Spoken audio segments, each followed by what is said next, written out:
हाय, good morning बच्चों। कैसे हो आप लोग? आशा करते हैं आप अच्छे होंगे। आप लोगों के लिए हमने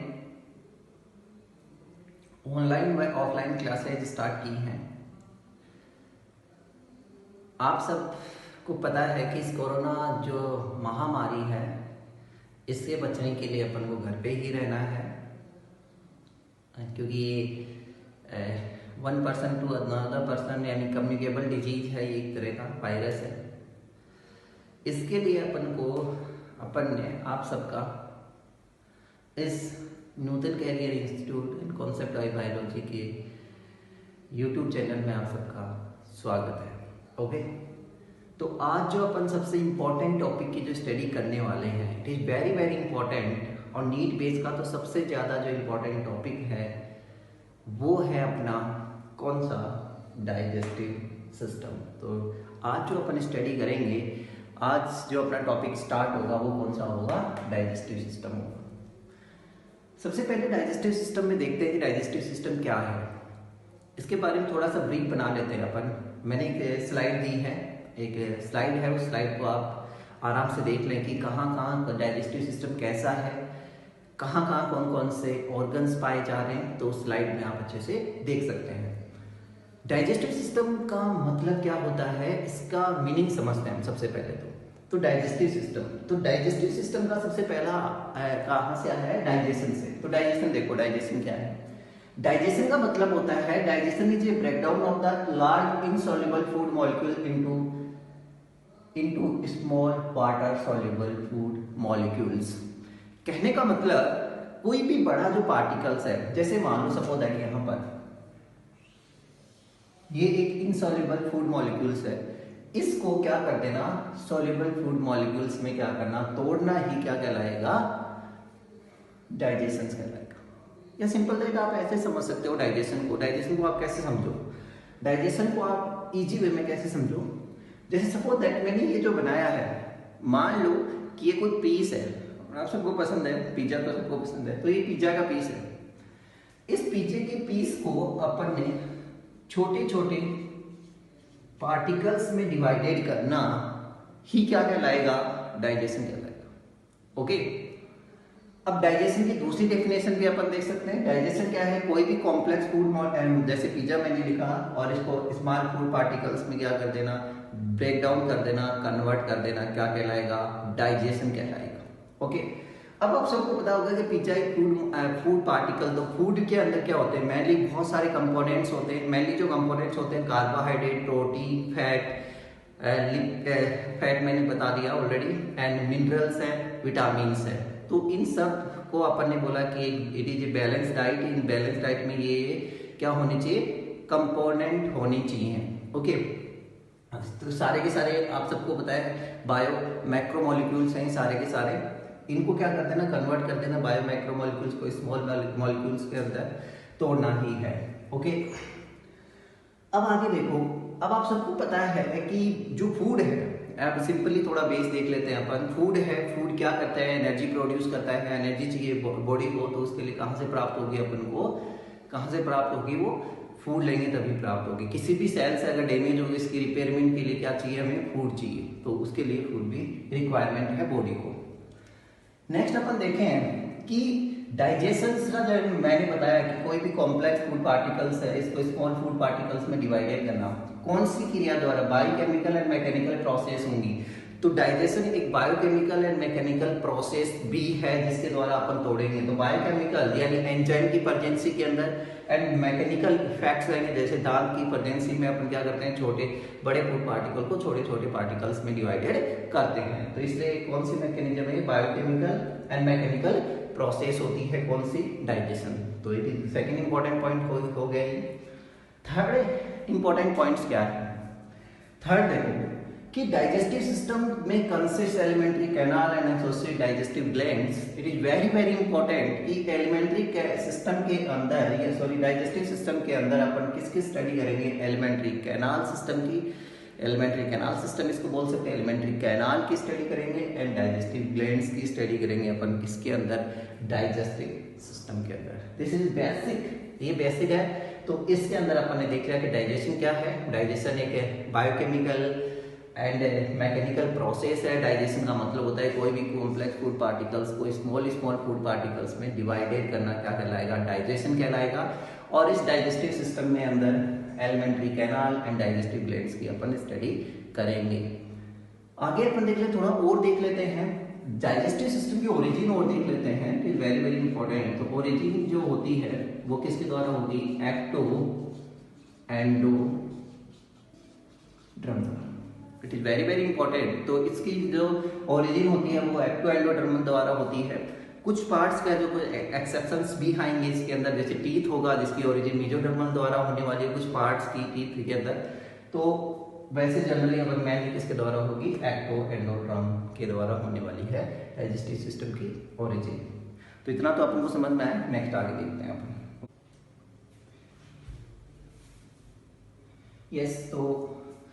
यस तो नेक्स्ट आगे देखेंगे अपन। दूसरा पॉइंट क्या है अपना, उससे कंटिन्यू करेंगे। Alimentary canal. एलिमेंट्री कैनाल क्या है, एलिमेंट्री कैनाल के बारे में देखो, क्योंकि पहले अपन ने देख लिया कि जो डाइजेस्टिव सिस्टम है उसके अंदर दो पार्ट्स, दो मेनली कंसिस्ट पार्ट हैं। एक एलिमेंट्री कैनाल है और दूसरी डाइजेस्टिव ग्लैंड है। तो सबसे पहले अपन जो स्टडी करेंगे वो किसकी करेंगे, एलिमेंट्री कैनाल की। तो एलिमेंट्री कैनाल क्या होती है इसके बारे में देखते हैं। एलिमेंट्री कैनाल की सबसे पहले तो एक ट्यूब लाइक स्ट्रक्चर, ये देखो ट्यूब, मैंने बोला कि ट्यूब लाइक स्ट्रक्चर है, लॉन्ग है, कॉलॉइड ट्यूब है। तो मैंने बता दिया लॉन्ग है एंड यहां पर थोड़ा सा कॉलॉइड्स, यानी कहें कि थोड़ा कुंडलित है, कुंडल बनाए। ओके, तो एक तो लॉन्ग होगी और दूसरी क्या होगी, कुंडलित जो नलिका है उसी को अपन ने क्या बोला, एलिमेंट्री कैनाल। और इस एलिमेंट्री कैनाल की जो लेंथ होती है वो कितनी होती है, 8 मीटर। इसकी लेंथ कितनी होगी, 8 मीटर। ये वेरिएबल डायमीटर है, ये डायमीटर चेंज भी हो सकता है, कोई फिक्स डायमीटर नहीं है। तो एलिमेंट्री कैनाल की लेंथ जो है वो वेरिएबल होती है, चेंजेबल होती है, लेकिन ऑलमोस्ट लगभग 8 मीटर इसकी लेंथ होती है। लॉन्ग है एंड कॉलॉइड ट्यूब है।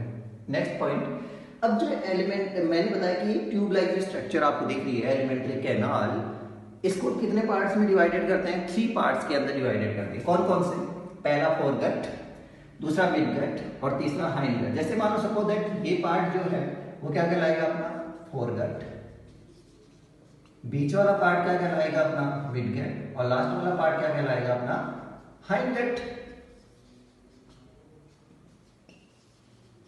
तो कितने पार्ट्स में डिवाइडेड कर दिया, 3 पार्ट्स में, फोरगट, मिडगट, हाइंडगट। अब फोरगट के अंदर कौन कौन से पार्ट्स आएंगे एलिमेंट्री कैनाल, कौन कौन से ऑर्गन्स की अपने स्टडी करेंगे। इसके अंदर अपन फोरगट में माउथ और बक्कल कैविटी, माउथ और बक्कल कैविटी किसके अंदर आएगा, फोरगट के अंदर स्टडी करेंगे अपन। मिडगट के अंदर फ्रॉम फेरिंग्स टू रेक्टम, फेरिंग से लेकर रेक्टम तक का पार्ट किसका होगा, मिडगट का होगा। स्लाइड जो आगे दिख रही है उसके अंदर आप देख सकते हो। एंड तीसरा हाइंडगट, हाइंडगट जो पार्ट होगा वो अपना कौन सा होगा, anal canal to anus. Hindgut अपना पार्ट कौन सा होगा, एनल कैनाल टू एनएस तक का पार्ट किसका होगा, हाइंडगट होगा। अब देखो यहाँ पर थोड़ा सा मैं और तुम्हें बता दूं कि जो फोरगट है, माउथ बक्कल कैविटी, इसकी ओरिजिन भी आपको बता दूं तो ओरिजिन किसके द्वारा होने वाली है, एक्टोड्रम। किसके द्वारा होगी, एक्टोड्रम द्वारा। मिडगट, मिडगट की ओरिजिन किसके द्वारा होगी, इसकी भी ओरिजिन किसके द्वारा होने वाली है, इसकी होगी एंडोड्रम। एंड हाइंडगट, हाइंडगट की ओरिजिन भी किसके द्वारा होगी, दोबारा इसकी ओरिजिन होगी किसके द्वारा, एक्टोड्रम। तो एक्टो, एंडो, एक्टो। तो मैंने बता दिया पहले ही डाइजेस्टिव सिस्टम की मेनली ओरिजिन किसके द्वारा होती है, एक्टो एंडोडर्मल ओरिजिन होती है इसकी। तो एक्टोड्रम हो गया, एंडो एक्टोड्रम्स हो गया। ओके, नेक्स्ट अपन देखते हैं। अब मैंने 3 पार्ट्स की आपको जो बता दिए मैंने, इसके अंदर कौन कौन से फॉलोइंग पार्ट्स होते हैं एलिमेंट्री कैनाल के अंदर जिनके अपन डिटेल स्टडी करने वाले हैं। सबसे पहले ओरल कैविटी, उसके बाद हम pharynx, esophagus, stomach, intestine and anus, इन सब की अपन डिटेल स्टडी करेंगे किसके अंदर, एलिमेंट्री कैनाल के अंदर। तो नेक्स्ट अपन कंटिन्यू करते हैं, आगे देखते हैं अपन कि सबसे पहले अपन एलिमेंट्री कैनाल का फर्स्ट पार्ट की अपन स्टडी करेंगे किसकी, ओरल कैविटी। ओके, तो दैट्स ओरल कैविटी क्या होती है इसके बारे में देखेंगे। यस, अब तो अपन ने एलिमेंट्री कैनाल के जो फर्स्ट पार्ट है उसकी अपन स्टडी करेंगे, कंटिन्यू स्टडी कर रहे हैं अपन। तो यहाँ पर अपना फर्स्ट जो पार्ट है, फर्स्ट ऑर्गन्स की अपन स्टडी करेंगे, बक्कल कैविटी। बक्कल कैविटी को आप ओरल कैविटी भी कह सकते हो। सपोज दैट कैविटी का मतलब जब भी बायोलॉजी को जब तक आप फील नहीं करोगे, बायोलॉजी को आप जब तक इंटरनली फील नहीं करोगे तब तक ना तो मजा आने वाला है, ना आपको इतना अच्छे से समझ में आएगा। तो थोड़ा सा फील करो यार। तो देखो बक्कल कैविटी क्या होती है, buccal cavity that's like oral, एक स्पेस। कैविटी का मतलब जब भी आपका माइंड में आए, कैविटी का मतलब स्पेस है। अब इस बक्कल या ओरल कैविटी कैसे बनेगी, अब इस स्पेस क्या बन रहा है, जैसे सपोज दैट एक मकान है, आप एक रूम ले लो, उस रूम के अंदर आपने देखते हो कि उसके आगे की ओर दीवार होती है, उसके पीछे की ओर दीवार होती है, उसके लेटरल साइड में दीवारें होती हैं, नीचे अपना फर्श होता है, ऊपर छत होती है। तो वैसे ही सेम टू सेम आप इसको समझो, इस बक्कल कैविटी की एंटीरियर सरफेस किसके द्वारा बनी होगी, माउथ, यानी एंटीरियर होगा माउथ। पीछे की ओर क्या होगा, पीछे की ओर होगा फेरिंक्स, पीछे की ओर क्या होगा, फेरिंक्स। इस ओरल कैविटी की जो रूप बनाएगी, वो रूप कौन बनाएगी, प्लेट। एंड इसका जो फ्लोर बनाएगी, वो फ्लोर कौन बनाएगी, वो बनाएगी टंग। एंड इसकी लेटरल साइड, यानी जो आप दीवारें जो बोल रहे हो मकान की, रूम की, वो कौन बनाएगी, चिक्स। एंड और देखो, इस बक्कल कैविटी के अंदर भी और पाया जाता है, इट आल्सो कंटेन टीथ। इसके अंदर क्या पाए जाते हैं, दांत भी पाए जाते हैं, एम्बेडेड इनटू जा, जबड़ों के अंदर दसे हुए होते हैं। तो अपन ऐसे नहीं बोल सकते कि लेटरल साइड में, तो मिड लेटरल साइड्स के अंदर आप बोल सकते हो, लेकिन आप ऐसे लिख अपन बता देंगे कि ओरल कैविटी के अंदर क्या पाए जाते हैं, दांत पाए जाते हैं। तो that's is complete buccal cavity. तो बक्कल कैविटी यही है, एंटीरियर सरफेस माउथ होगा, पोस्टीरियर सरफेस पे क्या पाई जाएगी, फेरिंग्स, रूफ कौन बनाएगा, प्लेट, और अपना फर्श कौन बना रहा है, वो बना रही है टंग, लेटरल साइड कौन बना रही है, लेटरल सरफेस चिक्स के द्वारा बनेगी। एंड इस ओरल कैविटी के अंदर टीथ भी प्रेजेंट होते हैं। तो इन सब की अपन डिटेल स्टडी करेंगे किसके अंदर, बक्कल कैविटी के अंदर। तो बक्कल कैविटी की फर्स्ट पार्ट्स की आज अपन स्टडी करेंगे, माउथ। तो दैट्स माउथ क्या होता है उसके बारे में अपन देखते हैं। यस, तो अपन ने देखा कि जो एलिमेंट्री कैनाल के जो फॉलोइंग ऑर्गन्स हैं उसमें ओरल कैविटी के बारे में देखा अपन। ओरल कैविटी के अंदर फर्स्ट ऑर्गन्स की जो स्टडी करेंगे अपन, फर्स्ट पार्ट की जो स्टडी करेंगे वो कौन सा है, माउथ। माउथ क्या होता है, माउथ को देखो आप समझो।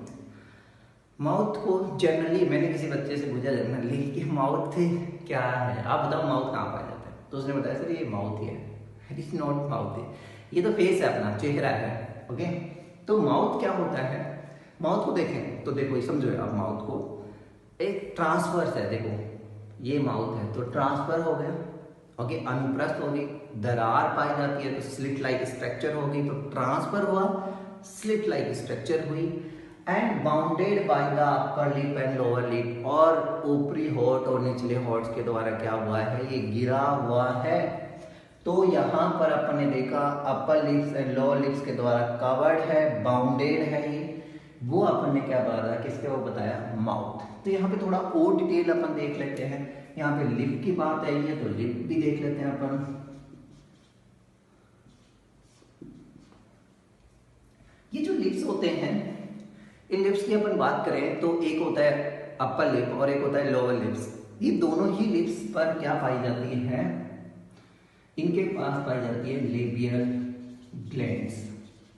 तो लिप्स पर क्या पाई जाती है, लेबियल ग्लैंड्स पाई जाती है। ये लेबियल ग्लैंड्स क्या करती है, हमेशा उसको मॉइस्चर रखती है। तो हमेशा अपने माइंड में है, जब भी कोई क्वेश्चन आपसे पूछा जाए कि हमेशा लिप जो होते हैं वो मॉइस्चर क्यों होते हैं, नम युक्त क्यों होते हैं, तो आपका राइट आंसर आएगा कि वहां पर एक ग्लैंड्स पाई जाती है, उस ग्लैंड्स का नाम क्या है, लेबियल ग्लैंड है, जो उसको मेजर करने का काम करती है। सेकंड, ये जो लिप्स होते हैं इनके अंदर मोमेंट भी होते हैं, तो मोमेंट होंगे किसके द्वारा, तो मोमेंट बाय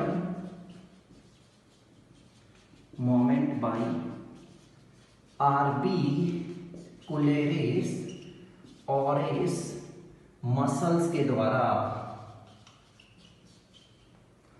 तो इसके अंदर मोमेंट किसके द्वारा होने वाले हैं, आर्बिकुलरिस ओरियस मसल्स के द्वारा मोमेंट होंगे। तो आपको याद रखना है कि आर्बिकुलरिस ओरियस मसल्स क्या है, एक प्रकार की वॉलेंट्री मसल्स। क्या है, वॉलेंट्री मसल्स। क्योंकि इतना तो आपको पता ही होगा कि मसल्स जो होती है वो 3 टाइप की होती हैं। वॉलेंट्री मसल्स होती हैं जिन पे अपना कंट्रोल होता है, इनवॉलेंट्री मसल्स होती है जिन पे अपना कंट्रोल नहीं होता, और एक स्पेसिफिक मसल्स पाई जाती हैं जो पर्टिकुलर हार्ट में पाई जाती हैं, वो मसल्स का नाम होता है कार्डियक मसल्स। तो यहाँ पर कौन सी मसल्स पाई जाएगी, वॉलेंट्री मसल्स, इसको आप सिंपली स्केलेटल मसल्स भी बोल सकते हो, कंकालीय पेशी, जो एक प्रकार की वॉलेंट्री मसल्स है। ओके, तो that's is clear to mouth. ये अपना माउथ पार्ट क्या हो गया, कंप्लीट हो गया है। नेक्स्ट अपन आगे देखते हैं, कंटिन्यू करते हैं। नेक्स्ट अपना पार्ट कौन सा आता है वो अपन,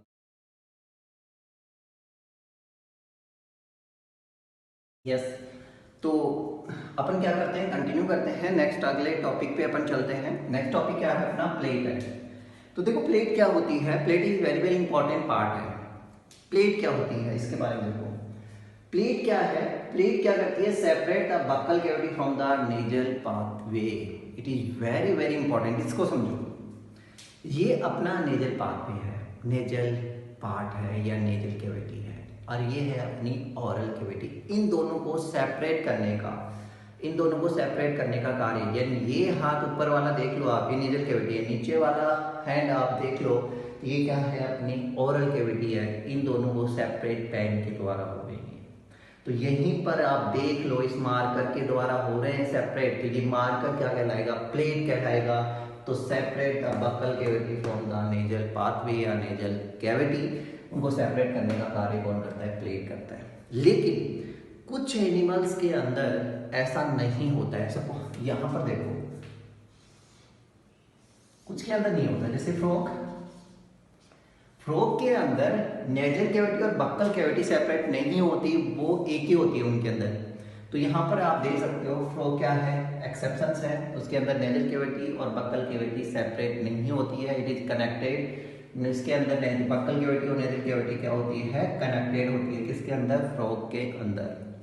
लेकिन अदर एनिमल्स की अपन बात करें, rabbit and some animals bear one pair nasopalatine duct. लेकिन रैबिट के अंदर क्या होता है और अदर एनिमल्स के अंदर क्या होती है कि ये जो नेजल कैविटी और बक्कल कैविटी आपस में कनेक्टेड होती है।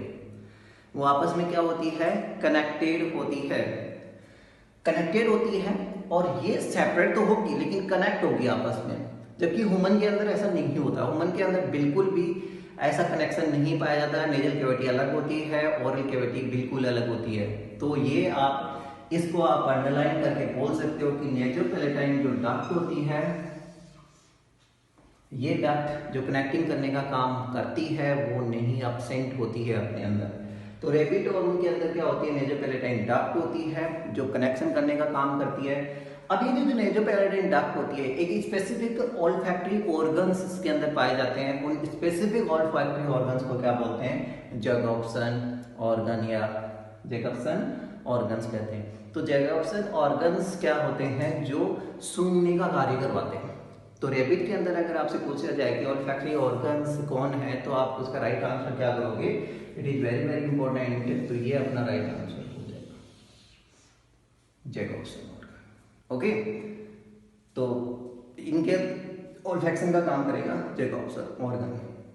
ओके, तो समझ में आया। तो सबसे पहले प्लेट के बारे में अपन ने देखा, तो सिंपली आप इसको थोड़ा सा जल्दी अपन रिवाइज कर ले। तो प्लेट क्या होती है, सेपरेट करती है नेजल कैविटी को ओरल कैविटी से सेपरेट करती है। दूसरा इंपॉर्टेंट पॉइंट क्या है कि कुछ एनिमल्स के अंदर ये जो बक्कल कैविटी और नेजल कैविटी है वो सेपरेट नहीं होती, जैसे फ्रॉग के अंदर वो सेपरेट नहीं होती, रैबिट के अंदर आपस में कनेक्शन पाया जाता है। आपस में कनेक्शन पाया जाए तो नेजल कैविटी को बोल दो, इसको पैलेटाइन डक्ट बोल दो, तो दोनों को अपन ने मिला दिया तो क्या हो गया, नेजल पैलेटाइन डक्ट। इसी डक्ट पर पाए जाते हैं ऑल्फैक्टरी ऑर्गन्स जो ऑल्फैक्शन का काम करेंगे, और वो ऑल्फैक्शंस का कार्य, इनको टर्म्स अपन स्पेसिफिक टर्म्स दे दिया, उन ऑर्गन्स को अपने क्या बोल दिया, जैकॉब्सन ऑर्गन्स कह दिया, जो सूंघने का कार्य करवाएंगे। तो that is complete to plate. Next अपन आगे देखते हैं, प्लेट के अंदर आगे देखते हैं। मैंने बताया कि अभी ह्यूमन के अंदर ऐसे अपसेंट होता है, ह्यूमन के अंदर ये जो सेपरेट होती है बिल्कुल, नेजल कैविटी अलग होती है, ओरल कैविटी अलग होती है। तो ह्यूमन का अपन देखते हैं, ह्यूमन का कंटिन्यू करते हैं अपन। यस, तो अपन ने प्लेट के अंदर अपन ने देख लिया कि प्लेट ये होगी, प्लेट सेपरेट कर रही है किसको, अपन ने देखा ओरल कैविटी और नेजल कैविटी को सेपरेट करती है, ओके। लेकिन कुछ के अंदर नहीं, सेपरेशन नहीं पाया जाता है, जैसे फ्रॉग के अंदर, कुछ के अंदर कनेक्शन पाया जाता है नेजोपैलेटाइन डक्ट के द्वारा, ओके। लेकिन ह्यूमन के अंदर मैंने बताया नेजोपैलेटाइन में कनेक्शन नहीं पाया जाता, वो बिल्कुल क्या होते हैं, सेपरेट होते हैं। तो यहाँ पर अपन ह्यूमन की बात करें तो human plate is divided in 2 parts. Human की जो प्लेट होती है, सपोज दैट आप फील करो, ये ऊपर वाला पहले हैंड वॉश करना अच्छे से, फिर आप उंगली डालना, नहीं तो इन्फेक्शन हो जाएगा, ओके।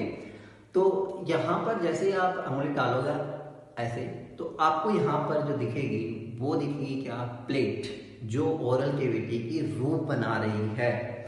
तो यहाँ पर वही देख रहे हैं अपन, थोड़ा इंटरेस्टिंग कर लो इसको। अब 2 पार्ट्स में डिवाइडेड है, एक हार्ड प्लेट और दूसरी कौन सी, सॉफ्ट प्लेट। अब देखो यहाँ पे समझो, हार्ड प्लेट क्या है, मैंने बताया कि ये प्लेट है, ओके, इसको प्लेट मान लो, ओके। इस प्लेट का जो एंटीरियर पार्ट है, एंटीरियर पार्ट पे जो भाग है वो क्या कहलाएगा, अपना हार्ड, पीछे की ओर जो पार्ट कहलाएगा वो क्या कहलाएगा, सॉफ्ट। क्योंकि फील किया अपन ने, उंगली डाल के भी देखोगे आप तो आपको आगे का भाग बिल्कुल हार्ड मिलेगा, जबकि पीछे वाला पार्ट थोड़ा सॉफ्ट होगा। तो यहाँ पर जो हार्ड प्लेट है उसके बारे में देख लेते हैं। तो एंटीरियर पार्ट आगे की पार्ट में पाया जा रहा है। हार्ड प्लेट है तो आप सबको पता है हार्ड होगी तो क्या बनी होगी, बोन्स के द्वारा बनी होगी। तो यहाँ पर 2 बोन्स, मैक्सिला एंड पैलेटाइन्स, बोन्स के द्वारा बना होता है कौन सा, हार्ड प्लेट। आप सबको पता है कि फेस की बोन है ये, ओके, एक मैक्सिला बोन होती है, दूसरी पैलेटाइन बोन। मैंडिबल ये होती है तो मैक्सिला ऊपर वाली होती है, ओके, एंड पैलेटाइन बोन्स होती हैं। अब देखो, it is very very important points, एक जो थोड़ा सा इंटरेस्टिंग पॉइंट भी है और इंपॉर्टेंट भी है कि इस हार्ड प्लेट पर कुछ फोल्ड होकर कुछ प्रोजेक्शन लाइक, यानी फिंगर लाइक प्रोजेक्शंस का फॉर्मेशन, बहुत ही स्मॉल स्मॉल से प्रोजेक्शंस होते हैं। इन प्रोजेक्शंस को अपन क्या बोलते हैं, पैलेटाइन ड्रगी। क्या बोलेंगे, पैलेटाइन ड्रगी। अब ये पैलेटाइन ड्रगी क्या काम करते हैं, पैलेटाइन ड्रगी का काम होता है, यहाँ पर देखो आप, पैलेटाइन ड्रगी का काम होता है कि rugae hold the food during mastication. जब भी अपन मैस्टिकेट कर रहे हैं, फूड को अपन चबा रहे हैं, तो कोई भी फूड पार्टिकल बाहर नहीं आएगा। उसको रोकने का कार्य कौन करती है, पैलेटाइन रगी करती है। आपने देखा होगा कई बार अपन खाना खा रहे हैं तो ऊपर के भाग में चिपक जाता है वो, इस ये एक रीजन है कि वो कौन से पैलेटाइन रगी क्या करती है, चिपका लेती है। तो उस होल्ड द ड्यूरिंग मैस्टिकेशंस, ओके। दूसरा अपन देख ले, दूसरा कौन सा है अपना पार्ट, कौन सा है, सॉफ्ट प्लेट। मैंने बताया कि पीछे वाला भाग क्या कहलाएगा, सॉफ्ट प्लेट कहलाएगा। पोस्टीरियर पार्ट है, अब सॉफ्ट है तो इट इज कनेक्टिव टिश्यू के बना हुआ है, कनेक्टिव टिश्यू का बना हुआ है, एंड मसल्स पाई जा रही है यहाँ पर, ओके। क्योंकि मसल्स क्या होती हैं वो आपको बता दें यहाँ पर कि कनेक्टिव टिश्यू और मसल्स हैं, क्योंकि मोमेंट होगा यहाँ पर। अब वो मोमेंट किसके द्वारा होगा, क्योंकि इसके पीछे वाले भाग में it forms an elastic movable V shape संरचना या यू शेप संरचना।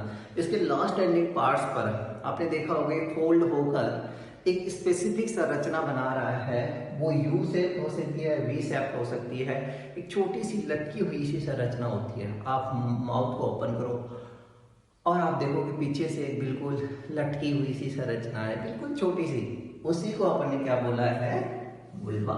It is very very important कि भाई पीछे के भाग में क्या पाया जाएगा, तो पीछे के भाग में छोटा सा लटकी हुई संरचना जिसको अपन बोलते हैं वुल्वा। जिसको आप जनरली अपनी लैंग्वेज में कागली कोगली बोलते हो आप लोग, है ना, वो ये तो मोवेबल है तो मसल्स के द्वारा होगी। इसका काम क्या होता है? वुल्वा का काम होता है कि जो भी इंटरक्लोज इंटरनल एरिज ड्यूरिंग डीग्लूटिनेशन, जब भी अपन निगल रहे हैं, भोजन को निगलते हैं, फूड को अपन, तो इंटरनल एरिज को क्लोज कर देना। नहीं तो क्या होगा, अगर वुल्वा ऐसा काम नहीं करेगी तो नाक के द्वारा फूड के पार्टिकल्स आ जाएंगे, तो यहाँ से खाएंगे, यहाँ से बाहर आ जाएंगे, तो उसको रोकने क्लोज करने का काम कौन करती है? वुल्वा करती है। तो ये हो गया किसके बारे में? सॉफ्ट एंड हार्ड प्लेट के बारे में। नेक्स्ट आगे देख ले अपन कुछ और इंपॉर्टेंट पॉइंट्स देख लेते हैं। मान लो सपोज दैट आपसे पूछ लिया जाए कि मान लो इस प्लेट के अंदर ओके, प्लेट के लेटरल साइड के अंदर क्या पाए जाते हैं? टॉन्सिल्स पाए जाते हैं। क्या पाए जाते हैं? टॉन्सिल्स। इसके लेटरल साइड्स में, यानी पीछे की ओर देखोगे तो टॉन्सिल आपने देखा होगा। टॉन्सिल को आप जनरली आप बोल सकते हो कि लिम्फोइड टिश्यू के द्वारा बने हुए पार्ट्स है। कौन सा? टॉन्सिल्स। ओके, तो लिम्फोइड ऑर्गन्स आप बोल सकते हो क्या होते हैं? टॉन्सिल्स। तो यहां पर इसके लेटरल साइड में जो टॉन्सिल्स पाए जा रहे हैं, टॉन्सिल्स, ओके। अब क्या होता है टॉन्सिल्स? तो टॉन्सिल्स के अंदर इंफ्लामेशन होना, समझो यहां पर, यानी मैंने बताया कि इसके साइड में क्या पाए जाते हैं? टॉन्सिल्स पाए जाते हैं, ओके। उन टॉन्सिल्स में इंफ्लामेशन होना क्या कहलाएगा? This is called to tonsillitis. It is very very important. आपको मैं एक यहाँ पर एक कॉन्सेप्ट बता देता हूँ सभी बच्चों को, देखो समझो। जब भी कोई इंफ्लामेशन की बात होती है तो इंफ्लामेशन होगा तो वर्ड के लास्ट एंडिंग पर आईटीएस लगा दो। ये मेडिकल की टर्मिनोलॉजी होती है, यानी कोई भी वर्ड है उसके लास्ट में अगर आईटीएस लग रहा है तो इसका मतलब इंफ्लामेशन होगा। जैसे अपेंडिक्स, अपेंडिडाइटिस, आईटीएस लगा दिया अपन ने। क्या लगा दिया? आईटीएस। यहाँ पर आपने देखा आईटीएस लगा, तो आईटीएस लगा दोगे तो क्या हो जाएगा? Tonsillitis. Inflammation of the tonsil is called to tonsillitis. तो दैट्स इज